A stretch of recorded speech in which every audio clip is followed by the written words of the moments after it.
ಕಥೆ ಕರಾವಳಿದಾಗಿದ್ದಾಗ ಅದು ಕರಾವಳಿ ಕನ್ನಡ ಇಲ್ಲದೆ ಏನಿರುತ್ತೆ, ಅಥವಾ ಅಲ್ಲಿದು ಕರಾವಳಿ ಭಾಗ ಅಥವಾ ತುಳುನಾಡು ಅಂತೆಲ್ಲ ಏನು ನಾವು ತಗೊಳ್ತೀವಿ, ಅದು ತುಳುಗೆ ಸಂಬಂಧಪಟ್ಟಿರುವಂಥ ವಿಚಾರಗಳಿದ್ದಾಗ ತುಳುವಲ್ಲೇ ಬರುತ್ತೆ.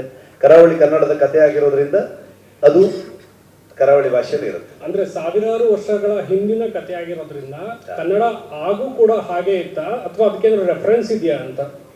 ರೆಫರೆನ್ಸ್ ನೀವು ಹುಡುಕಿದ್ರೆ ನಿಮಗೆ ಇವತ್ತು ಯಾವುದೇ ಒಂದು ವಿಚಾರಕ್ಕೆ 10 ಆಂಗಲ್ಗಳಿರುತ್ತೆ, 10 ಡೈರೆಕ್ಷನ್ ಇರುತ್ತೆ. ಸೊ ಯಾವುದೇ ರೀತಿಯಲ್ಲೂ ಕೂಡ ನಾವು ವಾದ ಮಾಡ್ತಾ ಹೋಗ್ಬೋದು. ಅದನ್ನ ನಾವು ಆ ಕಾಲಘಟ್ಟದ ಕಥೆಯನ್ನ ಇವತ್ತಿನ ಜನರೇಷನ್ಗೆ ನಾವು ಹೇಳ್ತಿರೋದ್ರಿಂದ ಇವತ್ತಿನ ಜನರಿಗೆ ಅರ್ಥ ಆಗೋ ರೀತಿಯಲ್ಲೂ ಹೇಳಬೇಕು. ಒಂದು ಥಾಟ್ ಇತ್ತು ನನಗೆ, ಕುಂದಾಪುರ ಕನ್ನಡದಲ್ಲಿ ಹೇಳಿದ್ರೆ ಹೆಂಗೆ ಅಂತ.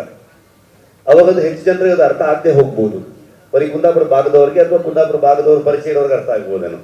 ಸೊ ಹಾಗಾಗಿ ಏನ್ ಬೇಕಾದ್ರೂ ಹೇಳ್ಬೋದು.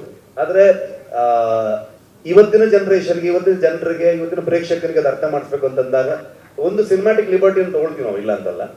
ಸೊ ಆ ನಿಟ್ಟಲ್ಲಿ ಹೋಗ್ತೀವಿ. ಮತ್ತೆ ಮಂಗಳೂರು ಕನ್ನಡ ಅಥವಾ ಕರಾವಳಿಯಲ್ಲಿ ಉಪಯೋಗಿಸುವಂತ ಕನ್ನಡ ಹೆಚ್ಚಿನ ಅಂಶವಾಗಿ ಅದು ಒಂದ್ ಸ್ವಲ್ಪ ಬುಕ್ಕಿಶ್ ಆಗಿ ಒಂದು ಗ್ರಂಥ ಕನ್ನಡ ಅನ್ನೋ ತರದಲ್ಲಿ ಹೇಳ್ತೀವಿ ನಾವು. ಅಂದ್ರೆ ಓದ್ಬೇಕಾದ್ರೆ ಹೇಗಿರುತ್ತೆ, ನಾವು ಮಾತಾಡ್ಬೇಕಾದ್ರೂ ಅಷ್ಟು ಸ್ಪಷ್ಟವಾಗಿ ಅದನ್ನ ಬಿಡಿಸಿ ಮಾತಾಡ್ತಾರೆ ಅನ್ನುವಂಥದ್ದು. ಆ ಕಾರಣಕ್ಕೆ ಕನ್ನಡಕ್ಕೆ ಇಷ್ಟು ದೊಡ್ಡ ಹಿಸ್ಟ್ರಿ ಇರಬೇಕಾದ್ರೆ ಆಗಿನ ಕಾಲದಲ್ಲೂ ಕೂಡ ಈ ಥರದಲ್ಲಿ ಇರ್ಬೋದು ಅನ್ನುವಂಥದ್ದು. ಸೊ ಹಳೆಗನ್ನಡಗಳನ್ನ ರೆಫರೆನ್ಸ್ ಪಾಯಿಂಟ್ ಅಲ್ಲಿ ಇಟ್ಕೊಂಡು ಕೂಡ ಹೋಗ್ಬೋದು.